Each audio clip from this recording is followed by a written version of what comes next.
All right. Good evening, everybody. Let me know if you can hear me okay. I'll be right there. Give me 1 second.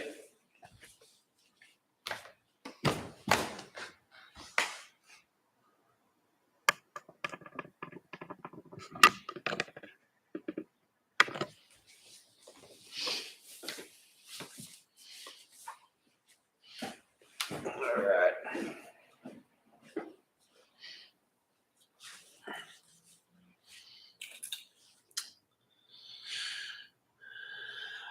All right. Thank you all for joining us. Loud and clear. Thumbs up. Thank you all. Nice to be with everybody this evening. All virtual, of course. Still sitting here looking out at lots of empty seats, but hopefully soon they will be filled. We're getting closer. I don't know when, but definitely closer. So we'll go ahead and join palms as we begin. And you can repeat after me. I take refuge in the Buddha. I take refuge in the Dharma.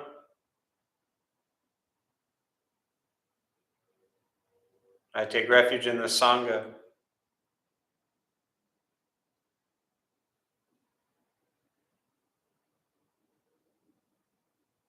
Keeping the palms joined.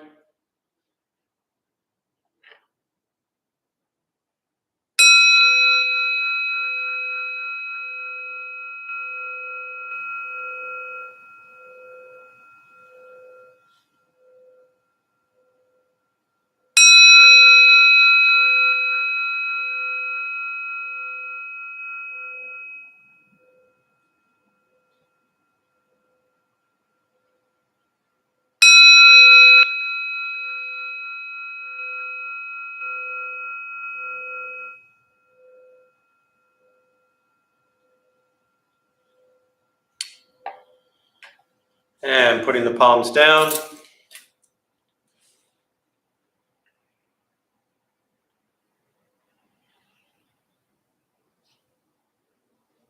All right, great to be with everybody this evening. Thanks for being here. Welcome. If you are new to joining us, feel free, there's a chat box there. Feel free to say hello, introduce yourself, all that fun stuff. If you're not new and you're just an old timer, feel free to say hello and introduce yourself and all that fun stuff. Yeah, it's a good time to sit. This is the moment where usually something comes to me to speak about, and right now I got nothing. This happens every once in a while where I'll sit down and I'll look out at a huge room of empty space and have nothing to say. And even as I look down and see all your names, I got nothing. So it's nice. Doesn't mean necessarily anything good or bad, but it's nice. Yeah. Anybody else got anything while we're sitting here? I don't know what you're listening to. I can hear the rain. I hear the sirens. That's about it.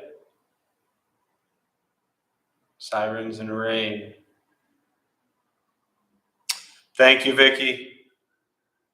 It is my pleasure and greatest honor and joy to always show up. You know, showing up is it's really the biggest part. Zen practice specifically, kind of temple life, you have a schedule, and you just follow it. You just show up and you do what's on the schedule. And that in itself is in so many ways incredibly liberating, very freeing, mentally, emotionally. There's so much of our day where we spend trying to figure out what to do. What should I do? What do I want to do? What do I need to do? What do I don't want to do? What would I like to do? Where do I want to go? Who do I want to see? Like so much time pondering all of that. And that in itself is exhausting. So the practice of just having a schedule in place and just following it takes away so much of the mental stress, pressure, removes a lot of decision making that is unnecessary. Now, assuming the schedule in place is healthy and they're not telling you to go harm anyone, but because once the schedule's in place, once everything is set, you just show up. And then you just follow. You follow what the schedule is. You follow what the routine is. You follow what the task is. And this practice is really helping you cut through this discriminating mind that labels likes and dislikes, wants and not wants, cuts through cravings, cuts through desires. This is the Diamond Sutra, the Heart Sutra, the Prajnaparamita Sutras, the Perfection of Wisdom Sutras. This is the Zen practice and of being fully present in each moment. This is the practice of non-duality. This is the practice of awakening. It takes away this intellectual, philosophical view and approach to Buddhism, which early on for me is what I thought it was about. And all that did was gave rise to the ego of questioning, do I understand? Do I not understand? Do I agree? Do I disagree? Do I like? Do I not like? And after I went through those judgments of some Buddhist practice or teaching or book or whatever it was, then I got to defend myself. Well, this is what I think. This is why I think this should be this way. And what I noticed was all of those habitual patterns and behaviors that were my childhood and entire existence, leading up to a tremendous state of misery and depression for most of my younger years. I brought all of that into Buddhist practice. And I decided to do the exact same thing I was doing my whole life in Buddhism. And that didn't change anything about my mind or heart or emotions or stability. Buddhism just became the newest thing that I was bringing my madness and craziness and ignorance into. And as I began to really practice and again, show up, and for me it was at the temple of just showing up every day, and began to follow what I was being asked to do, then all the decision making went away. There was nothing to prove anymore. There was nothing to gain. There was nothing to win. And it was really great. And that feeling of letting go or surrendering to the path and the practice, feeling like that I had a master. The master was the temple, really. Shifang Temple, where I started at. Just surrendering to that completely was really beautiful. And I'd never had that experience in my life because I was so hung up on my views and what I thought. So that practice for me started 19 years ago. And I really can't even put into words what it's done for me. So if you have opportunities to just show up and be present, then I highly suggest you do it. So, all right. Thank you, Vicky, for sending me off on that tangent. I appreciate it. Show up for others like you do. Yes, show up. Benton, good to show up. No result expected. Y Hill, and again, I forgot your name, first name. I do apologize. Agreed, Benton. Yes, I agree. Okay, so now with that, we'll go ahead and get started with the meditation. A couple things to tell you before we begin. If you are new to this practice, nothing's going to happen to you. You will not float away. You will not have any mystical, magical experiences. The mind that races all day long is not going to shut off. Don't judge your practice, meaning don't ask yourself, is this working or not working? Are you doing it right or doing it wrong? We're just going to sit and we're going to breathe. You'll hear sounds inside, sounds outside. This is life. Life is filled with chaos. And this practice is learning to get quiet and still within all the chaos. Don't expect anything. If you're waiting for some grand aha moments or deep realizations, you'll probably be pretty disappointed. So posture. If you are on a cushion, often it helps slide into the front third. Pushing the stomach forward allows the back to straighten. Shoulders are relaxed. Hands can be on the knees or in the lap, whatever's comfortable. If you're on a bench or a chair or couch, however you're seated, just also trying to sit upright, relaxing the shoulders. And we'll guide us as we begin, and we will settle into a little bit of silence.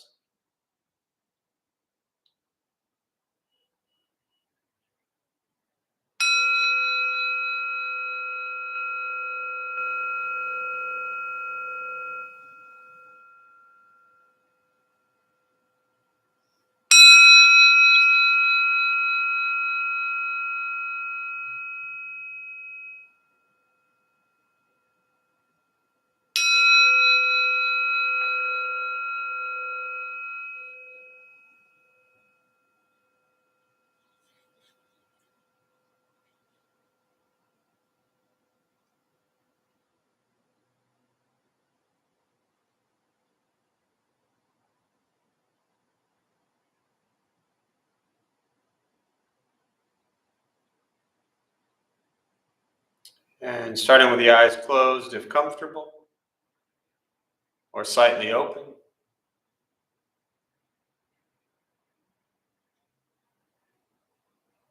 Mouth is open or closed.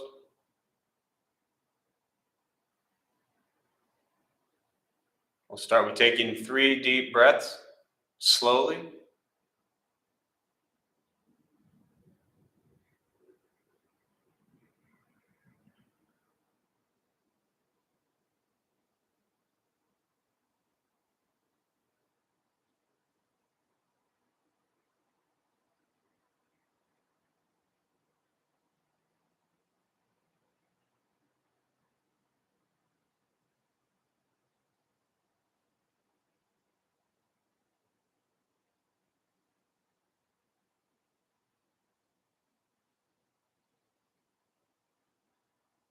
And eventually settle into a natural rhythm of the breath.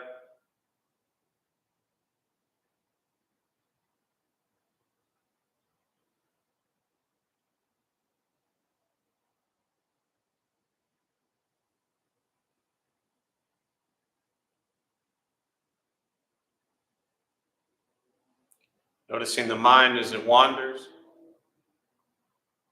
jumping from thought to thought.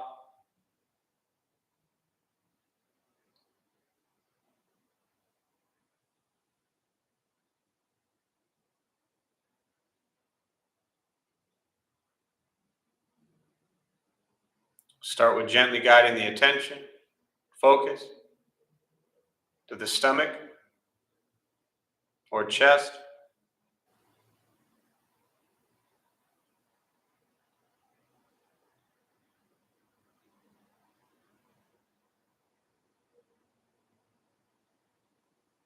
Breathing in, feel them rise.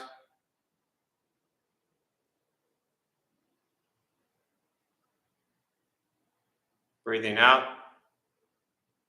they fall.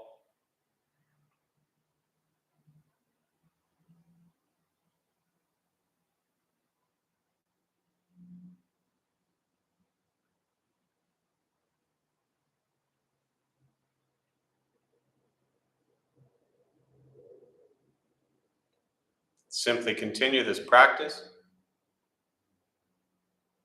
observing sensation of breath.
As the mind wanders,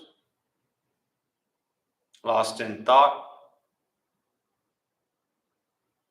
recognize it,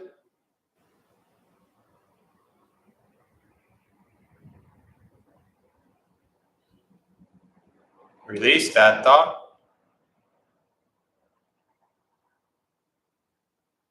return attention, focus to the breath.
Where's your mind?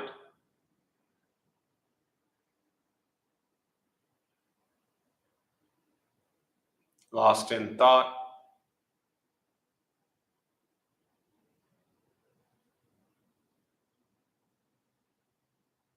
return to breath.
Breathing in. Follow breath in.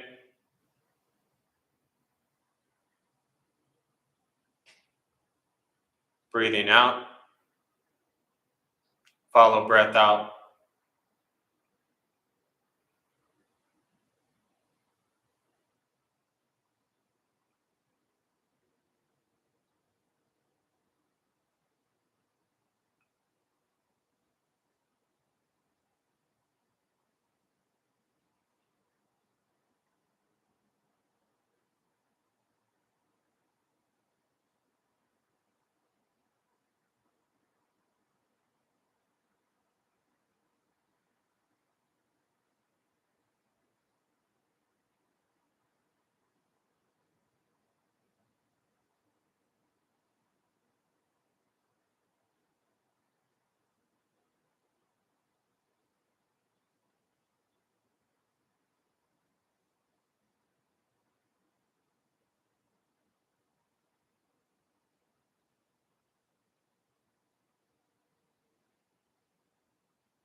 Keeping the mind alert.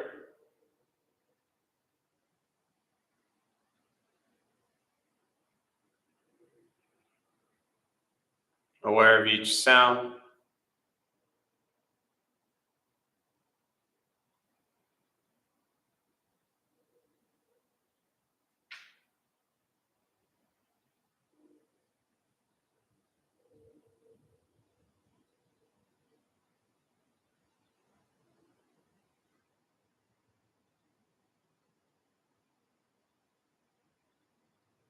Each thought.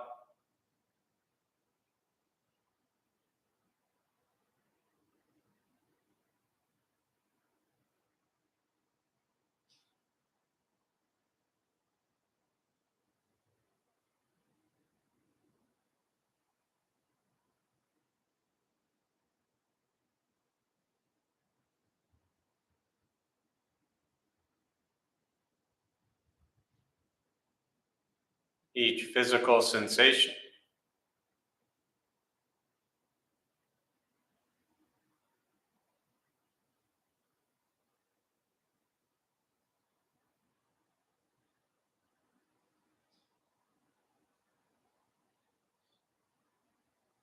Yet concerned with nothing but sitting,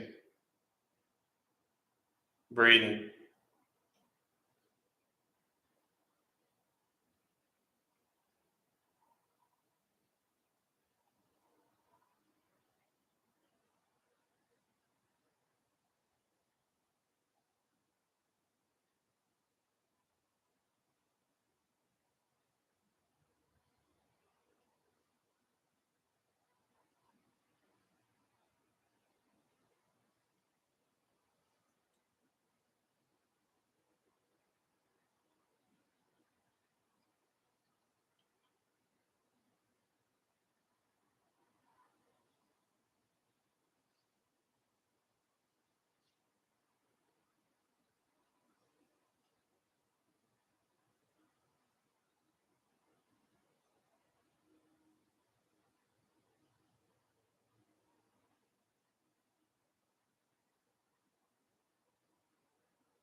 And with the body still, rested,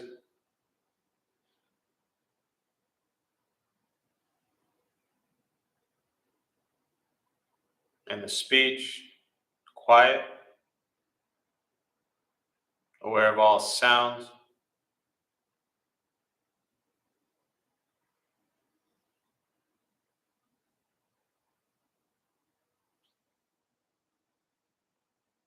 And the mind learning to settle.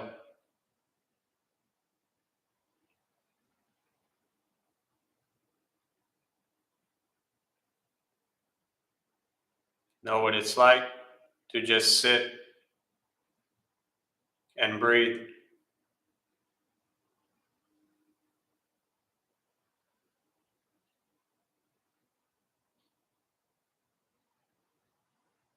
Knowing with each breath, there's nothing else to do.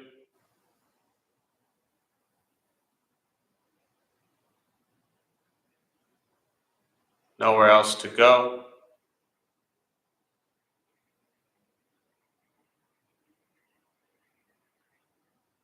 No one else to be.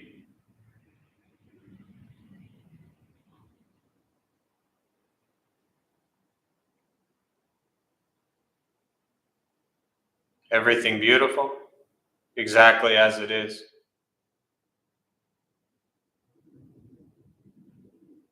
Sitting, breathing.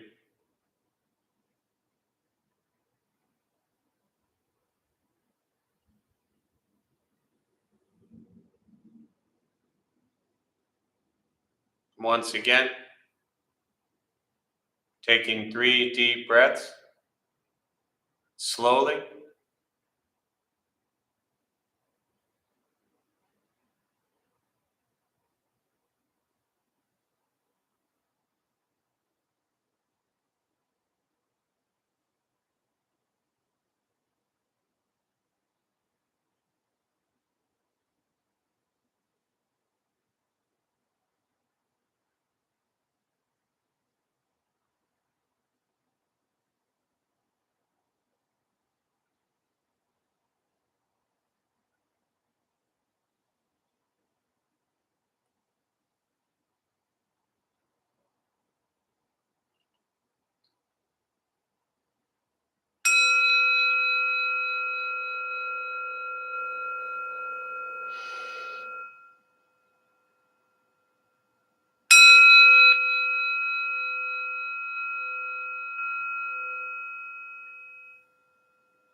As you slowly open the eyes,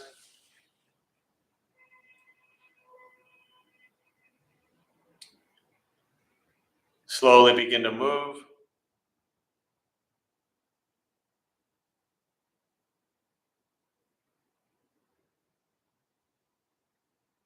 And most important,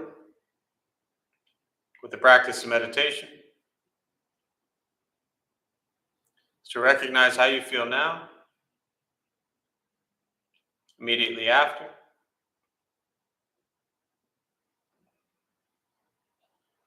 Compare this to how you typically feel throughout your day.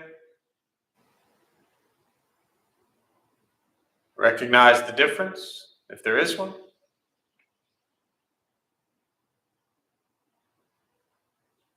Ask yourselves how you prefer to feel every day for the rest of your life.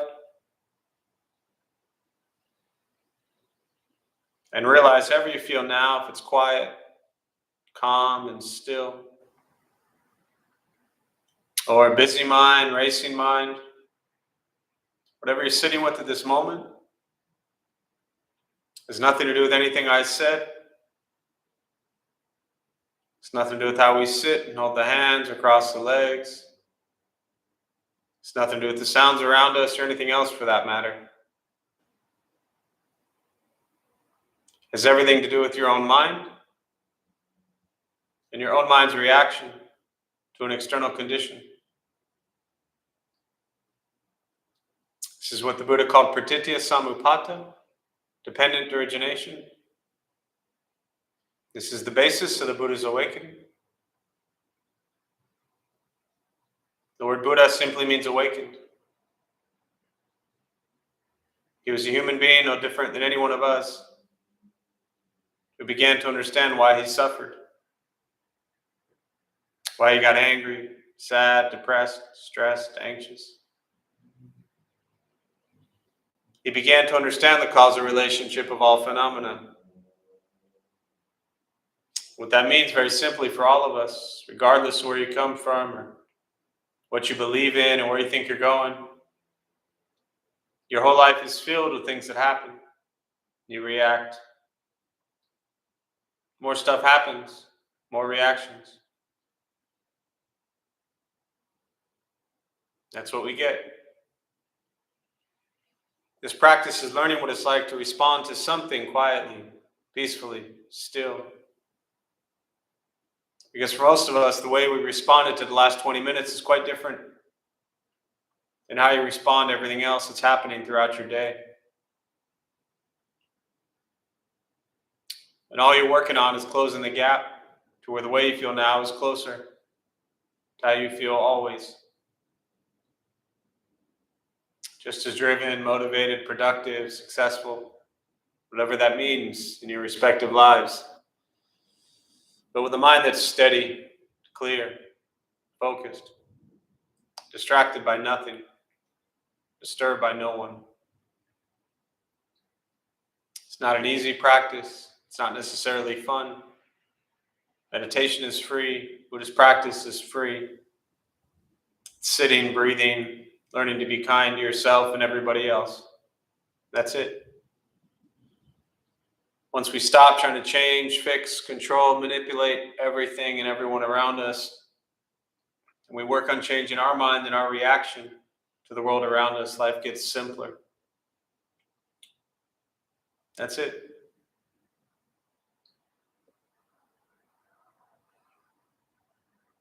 So show up. Show up to everything in your life with pure intention, motivation, discipline, kindness, compassion. Just show up.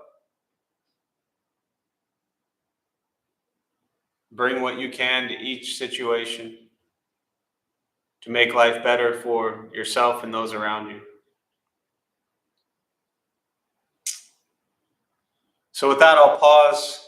I always prefer really just to respond to your questions. So again, if you're new, welcome. You'll see a chat box there somewhere on your screen. Feel free to type in questions, meditation, Buddhist practice, anything you're sitting with. And we'll use the rest of our brief time this evening. And I'll respond to your questions.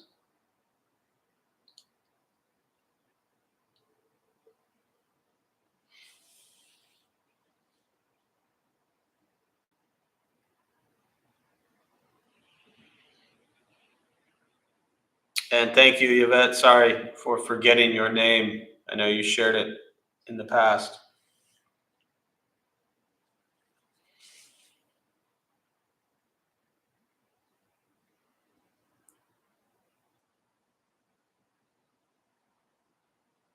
It's one of the silver linings, as we say, that, you know, this pandemic that we've been battling for really 2 years now, moving everything to an online kind of streaming platform has allowed us to reach so many people that otherwise we wouldn't have reached. So,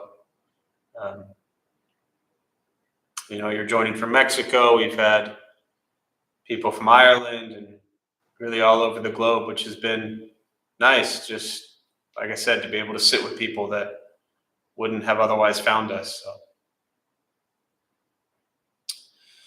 Questions, thoughts, meditation, Buddhist practice, anything you're sitting with.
Making it easy on me.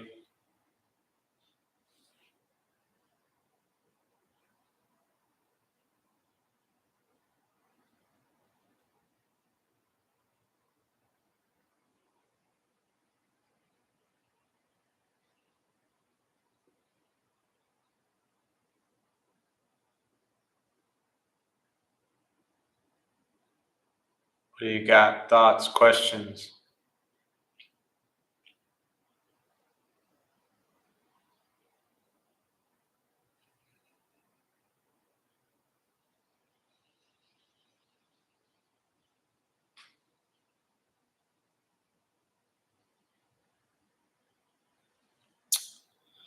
Brian, how does Zen Buddhism differ from the other types?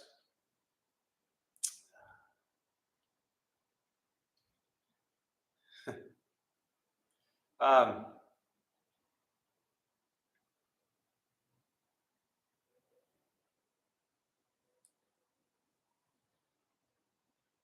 I either am going to say it is no different from other types, or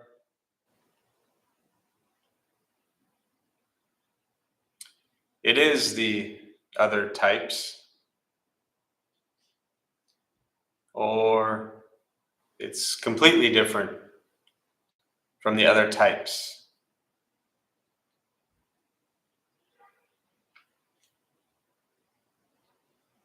So it's important to understand that Zen is an experience of the present moment. And I understand the nature of the question. I know, a very straightforward answer, and I'm sure many would love if I just gave a straightforward response. But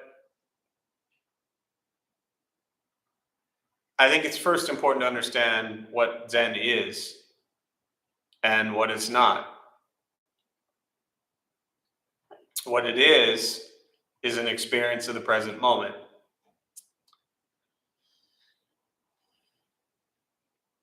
And that's all. Now, that's something that you bring into every other school of Buddhism. It's something that you bring into being a Christian, a Catholic, Muslim, Jewish, pagan. It's just an experience. It's the practice of waking up completely to the present moment as it is. And so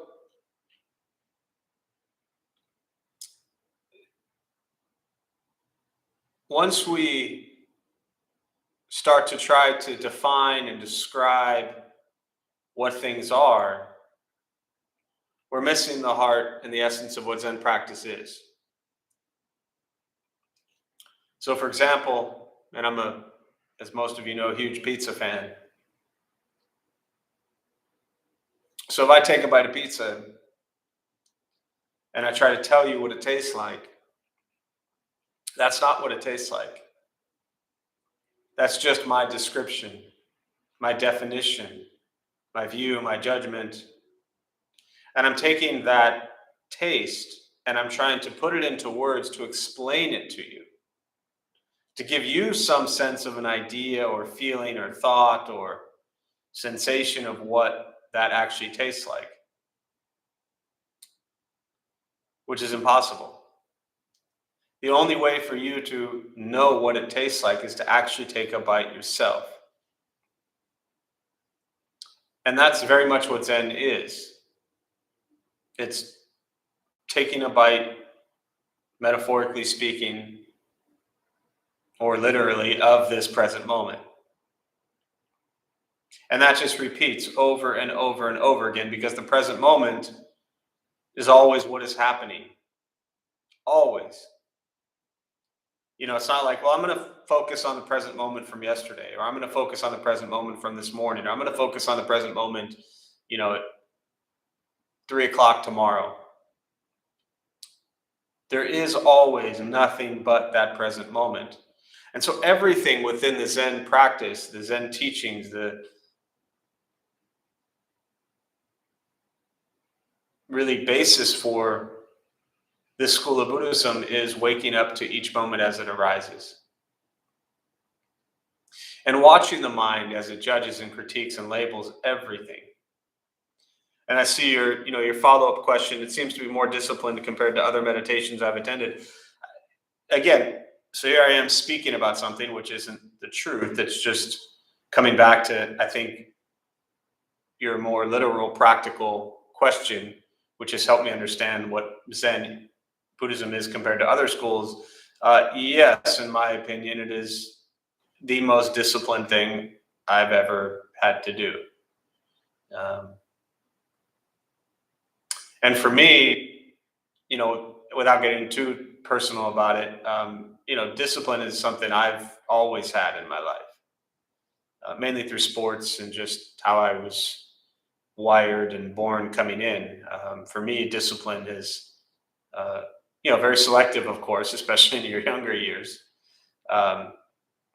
Discipline was incredibly selective, but even if I selected something that was unhealthy, I was still incredibly disciplined at doing it.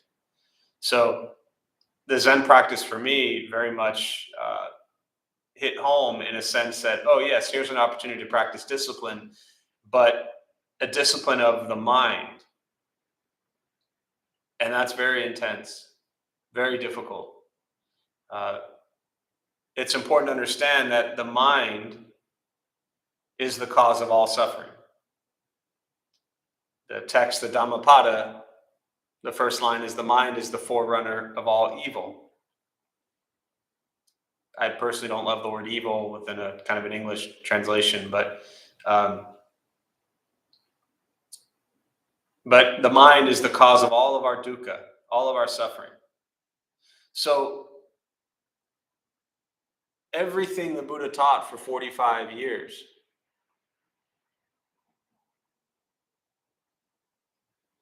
was to help us see through our own ego, our own pride, our own craving, our own desires, move beyond all of that to where suffering goes away.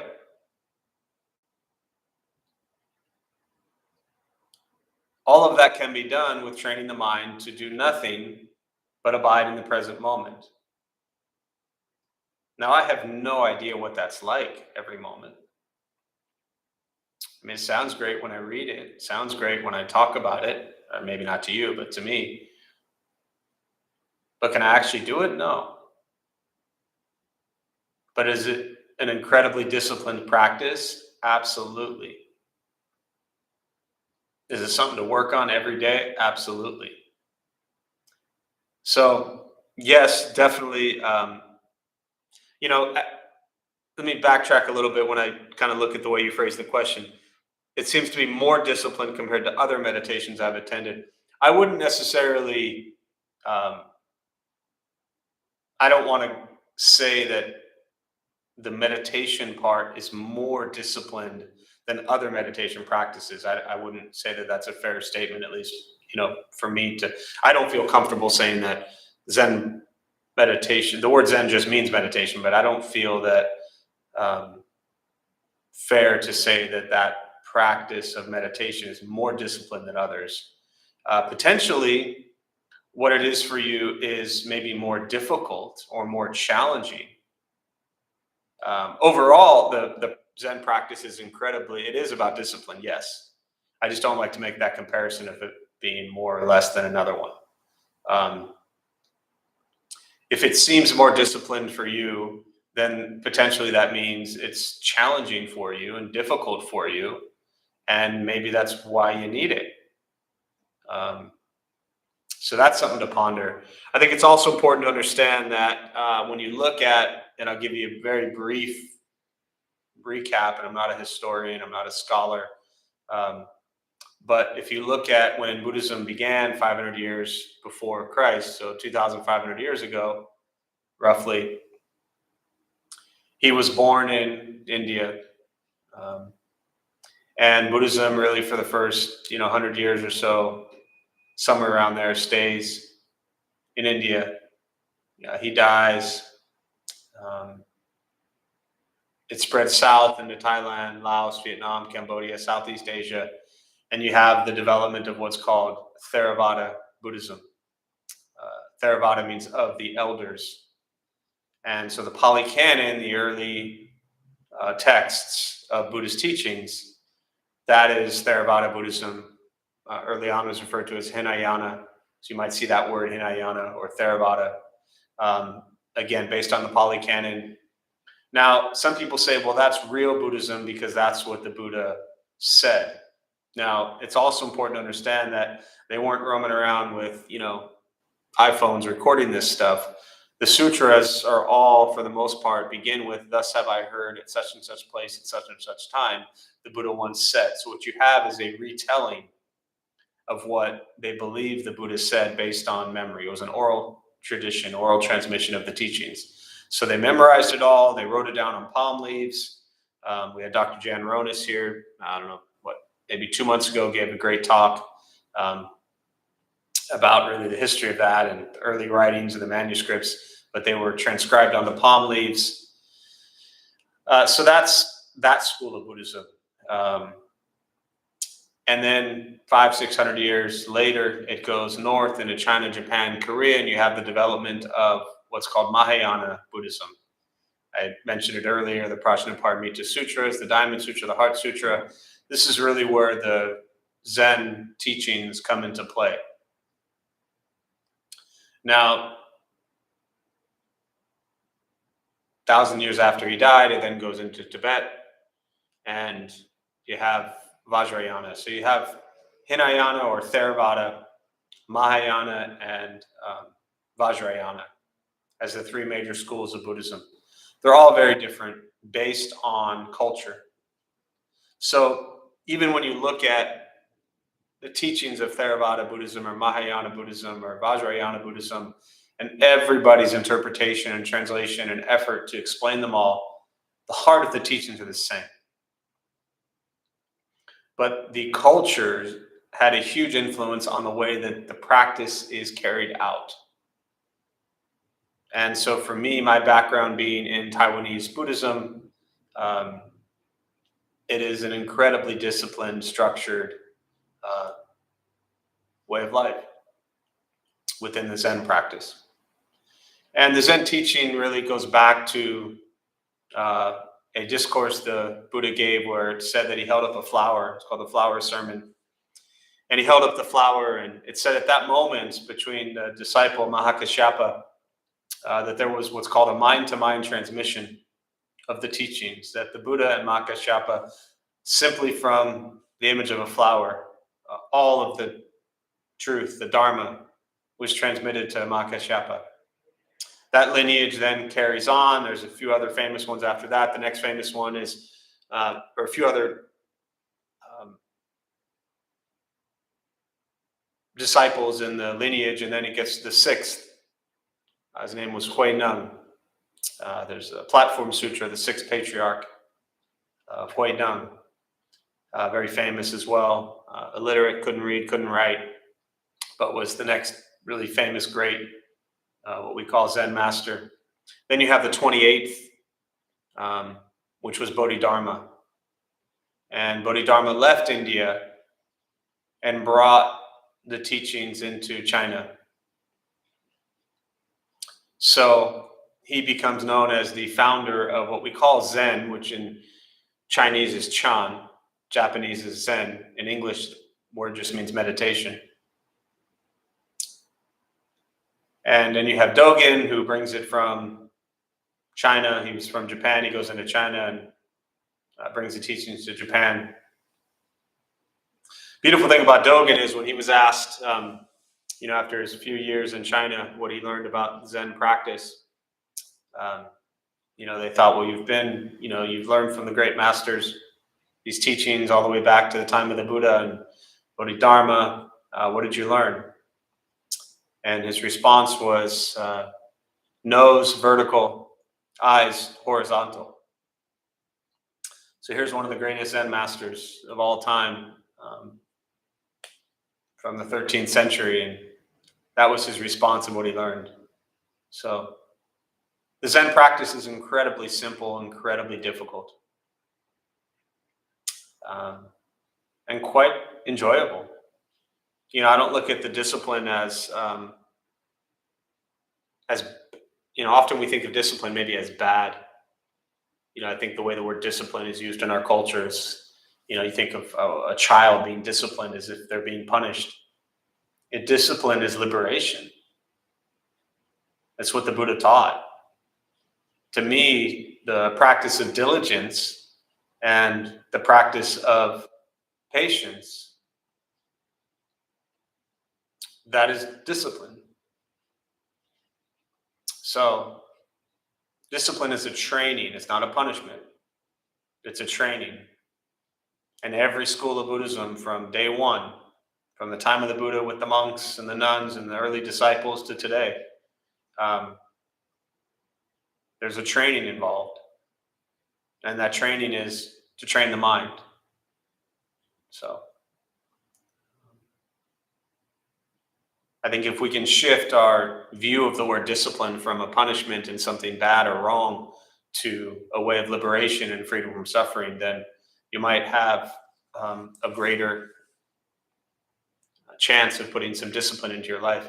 I mean, think of any time you suffer, any suffering you're having in your life, any struggle, any challenges, any difficulties, any traumas, anything you are having, you can always bring it back to a mind that is not trained to be in the present moment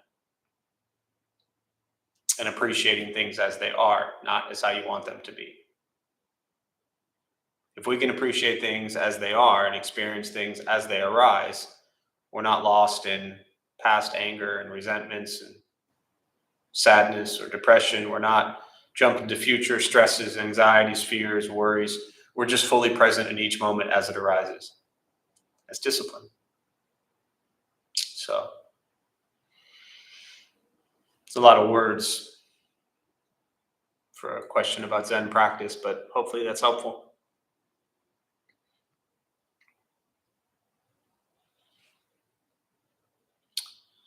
Other questions?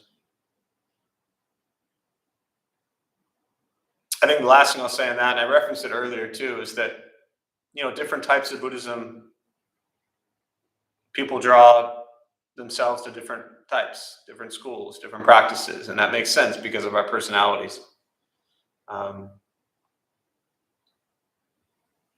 So it's important to explore what resonates with you, but also what you potentially resist or are struggling with. Maybe that's what you need the most.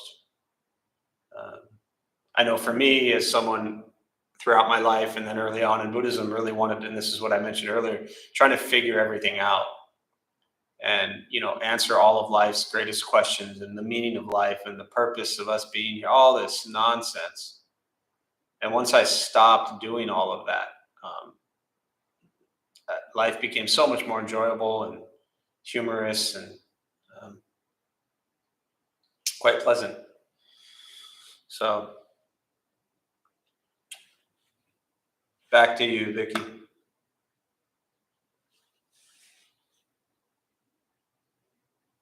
was trying to do like little emoji hands down there by the screen, but doesn't really work.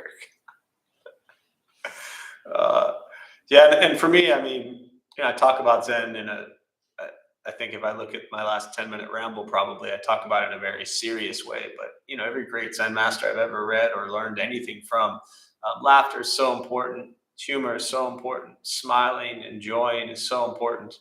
To me, these great Zen masters they're funny. They're really, really funny. They laugh a lot. They joke a lot. So they smile a lot. Yeah. I mean, the great Thich Nhat Hanh, who just recently passed, what an incredible Zen master he was and still is. So, anything else before we wrap up here? Oh, look at that. 7:59. So I will close on that, and we will join palms. We'll do a transfer of merit.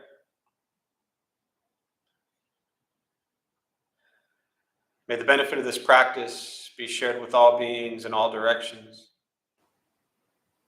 May all be at peace and free from suffering.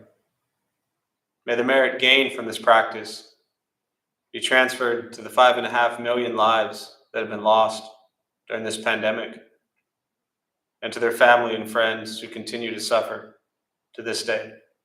May they all be at peace and freed from suffering. May we all be at peace and free from suffering.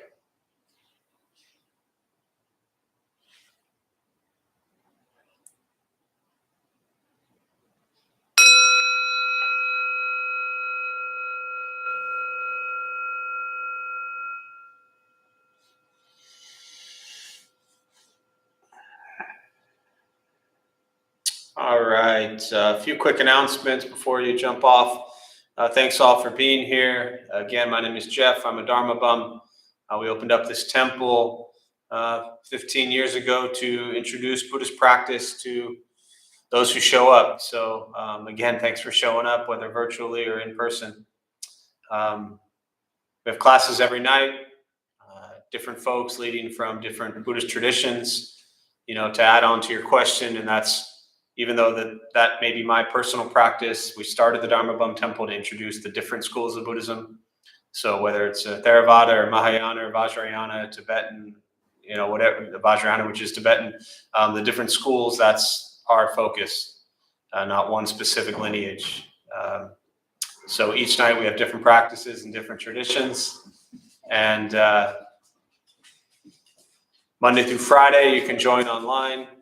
Still, 8 and 8:30, the real Zen masters arrived.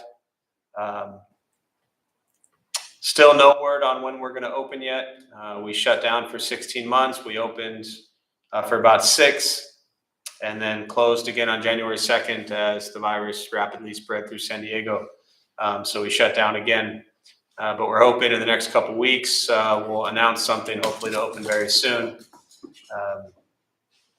Buddha for You, same thing, still closed. You can go to the website, anything you need, you can get online, have it shipped or curbside pickup. So we appreciate y'all being here. Be safe, and we'll see you soon.